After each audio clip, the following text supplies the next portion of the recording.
Live. Hello, Professor Barkle. Hello, class. This is my audience. To look at me now, you don't see psoriasis. You see, You get branded. Before I begin, just want to let everyone know I might be talking a little funny because I had a tooth pulled last night. Here is my personal experience speech. About 4 years ago, we inherited my mother-in-law's dog named Buddy.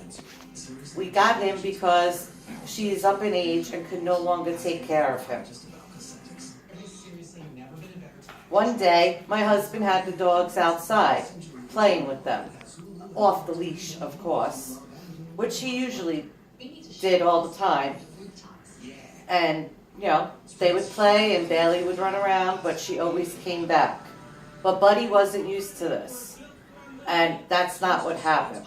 They were playing, and when my husband turned his back for a moment, they took off.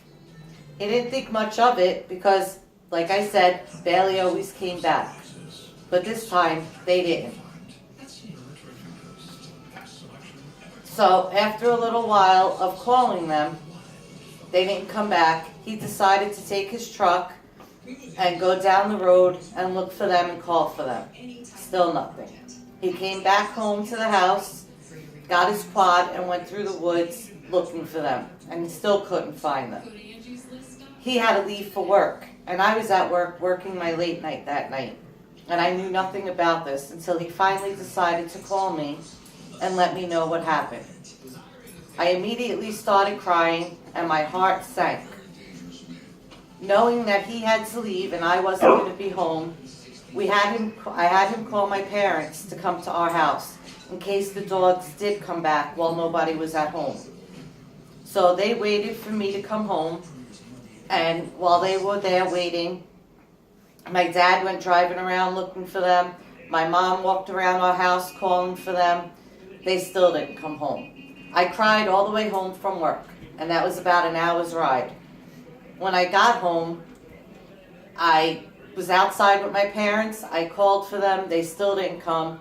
I went inside. I called the animal control officer for our town and asked her if anyone had called her or brought to her our 2 dogs. She said no, but she told me some things to do that might draw them to come home. She told me to put their treats outside, their favorite treats, of course, and put things with our scents on them. So with this, I took begging strips, because that's their favorite, and I lined the railing of my deck with begging strips and put out jackets, blankets, everything that I had around the house that had our scent on it. I even brought out a potato chip bag and opened the bag because when Bailey hears the potato chip bag, she always comes running. But not today, she didn't. So, my parents left.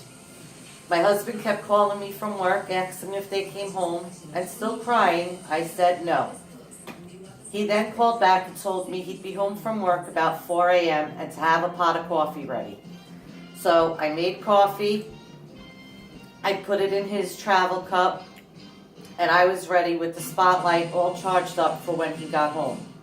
He came home, grabbed his coffee, and we immediately went out in the truck, driving up and down the pitch dark roads looking for the dogs. We occasionally stopped. I got out of the car and called their names. Nothing. At 7 a.m., we decided to go back to the house to see if the dogs came home or if anyone had called because I had put a post up on Facebook. But that wasn't the case either. Around 7:45 that morning, the town's highway supervisor called us and said that someone spotted Buddy on a driveway, on a road about 3 miles from the house. So we immediately went back in the car and drove to this driveway. When we got there, it was a very, very long driveway. It didn't even look like there was anything going to be at the top of the hill. But when we got up there, there was a house that looked abandoned. And as soon as the truck stopped at the top of the driveway, Bailey came running to us.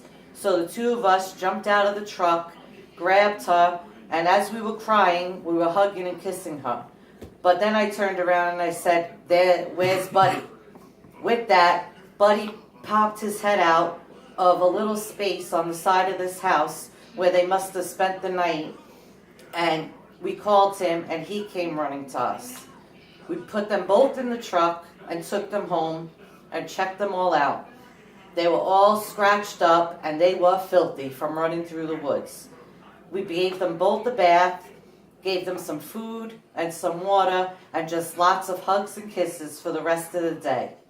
Needless to say, Buddy and Bailey do not go outside without a leash anymore. I hope you enjoyed my speech, and here's my audience.